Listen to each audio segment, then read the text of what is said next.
할렐루야. 하나님의 은혜와 평강이 새벽을 깨어 예배하시는 성도님들의 심령과 가정에 충만하기를 소망합니다.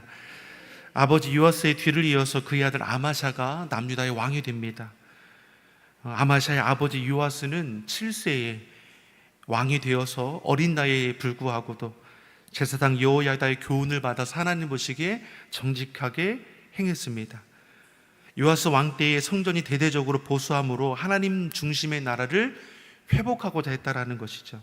문제는 어릴 때부터 자신의 것을 지켜주었던 그 제사장 여호야다가 죽은 이후에 그 빈자리를 완악한 자들이 차지하여 이 요아스로 하여금 하나님을 떠나 헛된 우상을 숭배하도록 만들어버렸습니다. 제사장 여호야다가 곁에 있을 때에는 하나님 보시기에 정직하게 행했었는데 여호야다가 죽은 이후에는 불신앙의 길을 걸어가게 되었다라는 것이죠. 다시 말해 이 요아스는 어떠합니까? 영적 홀로서기가 이루어지지 않은 것이죠. 우리도 마찬가지 아닙니까? 어린 아이일 때는 부모의 돌봄이 절대적으로 필요합니다. 하자면 우리가 성장하고 자라나면 이제는 내 스스로가 홀로 설 수 있어야 하는 것이죠. 이게 육적인 삶뿐만 아니라 영적인 삶도 마찬가지입니다. 내가 깨어서 내가 예배해야 하는 것이고, 내가 염려와 두려움의 문제를 만났을 때 주님을 찾고 구해야 하죠. 내 힘으로 감당할 수 없을 때는 믿음의 동역자, 기도의 동역자들에게 함께 같이 기도해 줄 걸 요청하면서 하나님을 향한 우리의 믿음과 신앙으로 어려움의 때를 돌파해야 한다는 것이죠. 요아스에게는 이것이 참 부족하지 않았습니까? 든든한 백이 옆에 있을 때에는 다 하나부터 열까지 가르쳐 주니까 이렇게 하고 저렇게 하고 주의 말씀 앞에 온전히 살아갔는데, 그러한 여호야다가 없어지니까 완악한 자들이 그 자리 차지해서 그 눈을 흐리게 하는 것이죠. 그 신앙이 여호와 하나님을 온전히 바라보았다면 분별할 수 있었을 텐데 그러하지 못했다라는 것이죠. 결국 요아스의 끝은 어떠합니까? 자신의 신복에게 침상에서 죽임을 당하는 안타까운 결말을 맞이하게 됩니다. 시작은 참으로 좋았지만 그 마지막은 어떠합니까? 그렇지 못했습니다. 하나님의 은혜로 시작하였다면 그 과정도 결과도 하나님의 은혜 가운데에 의지하는 삶을 살아가야 하는 것이죠. 우리는 늘 겸손히 여호와 하나님을 바라며 매일매일의 삶의 자리에서 하나님의 은혜를 구하고 찾는 자가 되기를 예수님의 이름으로 소망합니다. 시작도 은혜로, 과정도 은혜로, 마침도 은혜로, 그러한 삶이 되기를 축복합니다. 그리고 그의 아들 아마샤가 유다의 왕이 되었는데 그에 대해서 2절에 어떻게 기록하고 있는가? 2절의 말씀을 우리 다시 한번 읽어보겠습니다. 아마샤가 여호와께서 보시기에 정직하게 행하기는 하였으나 온전한 마음으로 행하지는 않았더라. 자, 요아스의 아들 아마샤가 이제 아버지의 뒤를 이어서 유다의 왕이 되죠. 그에 대해서 기록하는 것이 무엇입니까? 아마샤가 하나님 보시기에 정직하게 행했으나 온전한 마음으로 하지는 않았다. 하나님 보시기에 정직히 행했다라는 것은 그 말씀을 따라 지켜 살았다라는 것이죠. 그런데 그 마음은 다하지 않았다라고 말씀해 주고 있는 겁니다. 이에 대해서 열왕기상 14장 3절 4절은 어떻게 기록하고 있냐면, 아마샤가 여호와 보시기에 정직히 행하였으나 그의 조상 다윗과는 같지 아니하였으며 그의 아버지 요아스가 행한 대로 다 행하였어도 오직 산당들을 제거하지 아니하였으므로 백성이 여전히 산당에서 제사를 드리고 분향하였더라. 아마샤가 하나님 보시기에 정직히 행하기는 했지만 온 마음을 다하지 않았다는 이 의미가 무엇이냐면, 다윗을 기준에서 보았을 때입니다. 다윗을 기준에서 보아니까 다윗만큼은 되지 않은 것이죠. 사실 다윗의 기준은 굉장히 높은 겁니다. 주의 말씀을 지켜 준행할 뿐만 아니라 온 땅에 우상을 숭배하는 것들, 제단들 다 헐어버렸다라는 거죠. 다시 말해 이 아마샤는 하나님을 정직히 행하긴 했지만 여전히 그 마음은 무엇입니까? 고집과 욕심, 우상에 이끌리는 모습들이 있었다라는 것을 우리는 예상해 볼 수 있다라는 것이죠. 그 단적인 예가 그가 왕이 된 후에 제일 먼저 한 것이 무엇이냐면 3절의 말씀을 같이 한번 보겠습니다. 3절의 말씀 같이 보겠습니다. 그의 나라가 북의 섬에 그의 부왕을 죽인 신하들을 죽였으나. 이 아마샤가 왕이 되어서 이제 권세를 잡은 뒤에 제일 먼저 한 일이 무엇입니까? 자신의 아버지를 죽인 신하를 재판하는 겁니다. 이는 아마샤가 아버지를 죽인 신하를 향해 복수심으로 행한 것이냐? 그렇지는 않습니다. 앞서 얘기하는 것처럼 하나님 보시기에 정직히 행했다라고 하지 않았습니까? 4절에 이렇게 기록합니다. 4절의 말씀 같이 보겠습니다. 그들의 자녀들은 죽이지 아니하였으니 이는 모세의 율법책에 기록한 대로 함이라. 곧 여호와께서 명령하여 이르시기를 자녀로 말미암아 아버지를 죽이지 말 것이요 아버지로 말미암아 자녀를 죽이지 말 것이라. 오직 각 사람은 자기의 죄로 말미암아 죽을 것이니라 하였더라. 아마샤가 권세를 잡은 후에 제일 먼저 한 일은 자신의 아버지를 죽인 신하들을 재판하는 겁니다. 물론 이 재판은 복수심에 이끌려서 행한 것은 아니죠. 만약에 복수심으로 이끌렸다면 그 당사자뿐만 아니라 그 집안을 쑥대밭으로 만들었을 겁니다.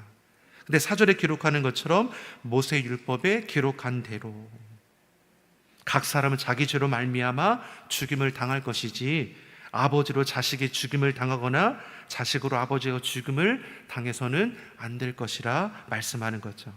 이처럼 아마샤가 복수심에 빠져서 자신이 가진 권세를 대어 악을 악으로 갚은 것은 아니지만 율법대로 행하기는 했지만 그가 어떻습니까? 온전히 하나님 앞에 마음을 두지 않았다라는 것을 우리가 어떻게 알 수 있습니까?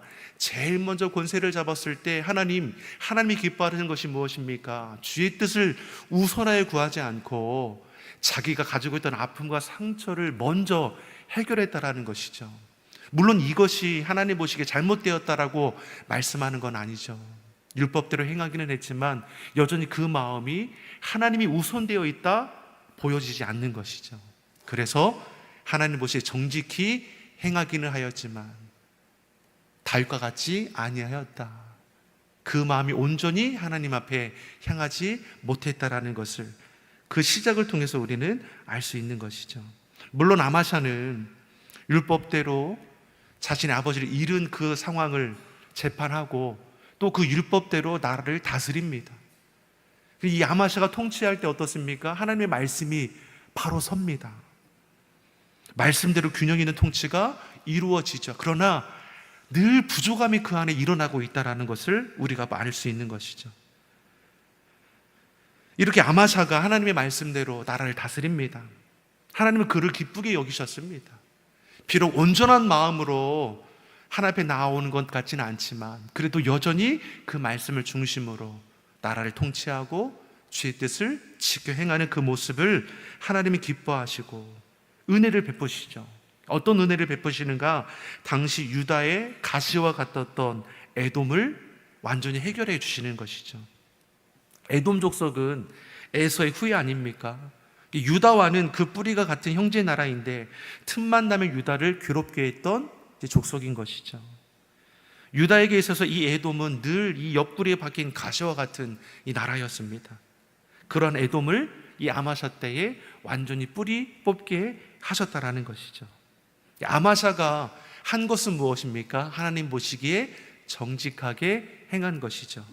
말씀 따라 살아가는 것이죠.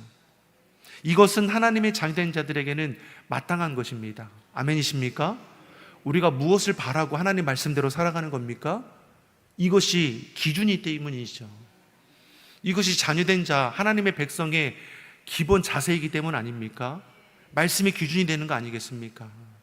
마땅한 일을 행했음에도 불구하고 하나님은 그 말씀에 순종하는 아마샤를 기억하시고 축복하셨다라는 것이죠. 우리가 하나님의 말씀 따라 살아가는 것은 당연한 일입니다. 근데 그런 당연한 일을 행하는 우리를 하나님은 기뻐하시며 우리 그 길을 복되게 하신다 말씀해 주는 것이죠. 물론 에돔과의 전쟁을 치르는 과정을 보면 온전한 마음으로 행하지 못했다라는 것을 또다시 발견하게 됩니다. 5절의 말씀을 보면 아마샤가 유다 군사 30만 명을 세웁니다. 이것만으로는 부족하고 불안하게 느낀 것이죠. 그러니 6절에 보니까 북이스라엘에게 은 100달란트, 이게 어느 정도 무게냐면 은 3.5톤, 그까짓 건 얼마나 돼야 하는 분위기인데 은 3,500kg, 금이 아니니까 조금 더 가벼운 마음이실까요? 그만큼의 가치를 이 북이스라엘에게 내어주면서 10만 명의 용병을 이제 고용하게 되는 겁니다. 그러니까 자신의 그 군사 30만 명으로는 에돔과 대적하기에 부족하게 느끼니까 북이스라엘에게 은 100달란트를 내어주면서 10만 명의 용병을 고용했다라는 것이죠. 자, 이것은 누구를 위한 방법입니까? 자신의 생각이고 자신의 방법이죠. 하나님의 뜻은 아닌 것이죠. 그러니 7절과 8절의 말씀을 보면 하나님의 사람이 아마샤에게 나와 이렇게 말하는 것이죠. 7절과 8절의 말씀을 우리 같이 한번 읽어보겠습니다. 7절 8절입니다. 어떤 한 사람이 아마샤에게 나와서 이르되 왕이여 이스라엘 군대를 왕과 함께 가게 하지 마옵소서. 여호와께서는 이스라엘 곧 자손과 함께 하지 아니하시나니 왕이 만일 가시거든 힘써 싸우소서. 하나님이 왕을 적군 앞에 엎드리게 하시리이다. 하나님 능히 돕기도 하시고 능히 피하기도 하시나이다 하니. 세상 방법을 구하는 이 아마샤에게 하나님의 사람이 나와서 이거는 아닙니다. 아마샤는 자신들의 힘만으로는 불안하니까 은 100달란트를 주고 북이스라엘 군사 10만 명을 용병으로 데려오고자 했습니다. 이에 대해 하나님의 사람이 아마샤에게 그리하지 마옵소서 권면하는 거죠. 하나님이 당신과 함께 하시는데 용병이 무슨 소용입니까? 하나님을 향해 온전히 마음을 행하십시오. 하나님 보시기에 정직하게 행하기는 했지만 온전히 마음을 내어놓지 못한 것이 이렇게 또 드러나는 것이죠. 왕이 사람을 의지하면 적군 앞에 엎드려질 것이나 하나님께서 당신과 함께 하시니 능히 이길 것입니다. 이 말은 무엇을 말하는 겁니까? 전쟁은 하나님께 속한 것입니다. 하나님의 사람이 하나님과 동행함으로 승리할 것을 선언하였는데 어찌 은 100달란트를 내어서 이처럼 헛된 길을 행하고 계십니까? 그러하지 마십시오. 근데 이 아마샤는 어떠합니까? 이미 은 100달란트를 내어주었으니 은 100달란트가 아까운 거죠. 아까워서라도 북이스라엘 10만 명의 군사를 자신이 사용하고 싶다는 겁니다. 그러니 9절에 이렇게 말씀하는 거죠. 9절의 말씀 같이 보겠습니다. 아마샤가 하나님의 사람에게 이르되 내가 100달란트를 이스라엘 군대에게 주었으니 어찌할까? 하나님의 사람이 말하되 여호와께서 능히 이보다 많은 것을 왕에게 주실 수 있나이다 하니라. 아멘. 하나님의 사람이 다시 한번 얘기하는 것이죠. 사람을 의지하지 말고 재물도 의지하지 말고 오직 하나님을 의지하십시오. 하나님께서 승리케 해주실 뿐만 아니라 이보다 많은 것을 더해 주실 겁니다. 아마샤가 이 말을 듣고 10만 명의 군사를 돌려보내죠. 그리고 이어서 11절 12절 우리에게 무엇을 말씀해 줍니까? 11절 12절 같이 보겠습니다. 아마샤가 담력을 내어 그의 백성을 거느리고 소금 골짜기에 이르러 세일 자손 10,000명을 죽이고 유다 자손이 또 10,000명을 사로잡아 가지고 바위 꼭대기에 올라가서 거기서 밀쳐 내려뜨려서 그들의 온몸이 부서지게 하였더라. 아멘. 아마샤가 하나님의 말씀에 용기를 내어서 사람도 재물도 아닌 하나님을 의지함으로 이 에돔을 대적합니다. 그런 아마샤와 유다 백성들에게 하나님은 큰 승리를 얻게 하셨습니다. 만일 하나님의 사람의 말을 허투루 듣고 사람과 재물을 의지하여 전쟁을 치렀다면 어떻게 되었겠습니까? 거둘 승리도 다 잃어버리게 되었을 것이죠. 사랑하는 성도 여러분, 이 과정을 통해서 여러분 무엇이 보입니까? 시작하는 과정도 또 그 모든 일들도 누가 행하십니까? 하나님이 하시죠. 우리 인생도 다를 바 없습니다. 우리가 선택하고 결정하는 그 길이 때로는 하나님 보시기에 기쁨이 되지 못하고 때로는 죄된 길을 걸어갈 때도 있습니다. 그럼 하나님은 내버려 두는 것이 아니라 하나님 사람을 보내어서 돕는 자를 택하여 주셔서 우리의 가는 길이 잘못되었다 깨닫게 하시고 돌이키시는 것이죠. 그 말씀에 귀 기울여 주의 뜻 가운데 돌이키는 자는 이처럼 하나님의 은혜 가운데에 그 삶을 회복할 뿐만 아니라 더 큰 은혜의 자리에 참여하게 될 것이나 죄된 고집, 욕심을 고집하다 보면 결국 우리의 그 마지막 길이 무엇입니까? 패망의 길이 되지 않겠습니까? 우리의 눈이, 우리의 귀가, 우리의 마음이 여호와 하나님을 향하기를 예수님 이름으로 소망합니다. 말씀을 듣는 귀가 되고 그 말씀을 마음에 새기고 우리 입술은 말씀을 선포하며 우리의 발걸음은 말씀 따라 준행하여 나가는 은혜로운 삶이 되기를 간절히 소망합니다. 이렇게 하나님과 동행함으로 승리를 거둔 아마샤가 승리한 후에 행동을 벌이는 것이 어떠한가? 놀라운 승리를 하나님께서 거두게 하신 거 아닙니까? 자신의 생각으로 은 100달란트를 내어주어서 10만 명의 용병을 거두어서 전쟁을 치르고자 했지만 이것을 하나님께서 막으시고 하나님께서 대신하여 전쟁을 승리케 하셨습니다. 하나님의 은혜인 거죠. 그런 놀라운 승리를 거둔 이후에 그가 하는 행동이 어떠하냐? 14절의 말씀입니다. 14절 무엇이라고 기록하고 있습니까? 같이 보겠습니다. 아마샤가 에돔 사람들을 죽이고 돌아올 때에 세일 자손의 신들을 가져와서 자신의 신으로 세우고 그것들 앞에 경배하며 분향하였더라. 자, 에돔을 정복하였습니다. 큰 승리를 거두었습니다.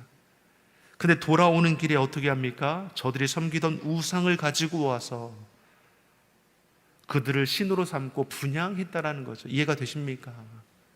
당시의 전쟁은 영적인 전쟁입니다. 유다 백성들과 에돔 백성들과의 싸움이 아니라 내가 믿는 여호와 하나님과 저들이 숭배하는 그 이방신들과의 영적인 대결이죠. 누가 이긴 겁니까? 여호와 하나님. 전능하신 우리 하나님이 승리한 거 아닙니까? 승리를 거뒀으면 어떻게 하는 겁니까? 저들이 우상을 다 깨트셔야죠. 불살라야죠. 자, 그런데 어떤 일을 벌이립니까? 저들이 우상을 모셔와가지고 신이라 여기고 분향했다 말씀하는 거죠. 이에 하나님께서 진노하시죠. 선지자를 보내 책망도 하십니다. 헛된 우상을 끊어내지 않으면 어찌하겠느냐. 근데 아마샤가 어떻습니까? 듣습니까? 듣지 않습니다. 오히려 하나님의 선지자를 모독하죠. 16절에 이렇게 기록하고 있습니다. 16절의 말씀 같이 보겠습니다. 선지자가 아직 그에게 말할 때에 왕이 그에게 이르되 우리가 너를 왕의 모사로 삼았느냐? 그치라. 어찌하여 맞으려 하느냐 하니 선지자가 그치며 이르되 왕의 이 일을 행하고 나의 경고를 듣지 아니하니 하나님이 왕을 멸하시기로 작정하신 줄 아노라 하였더라. 아마샤가 하나님의 선지자를 향해 내가 너를 언제 조언자로 삼았느냐? 네가 게 무엇인데 나를 책망하느냐? 맞고 싶지 않으면 그 입을 다물어라. 이렇게 얘기하고 있는 거죠. 어떻게 아마샤가 에돔을 정복하고 난 후에 이렇게 달라질 수 있을까?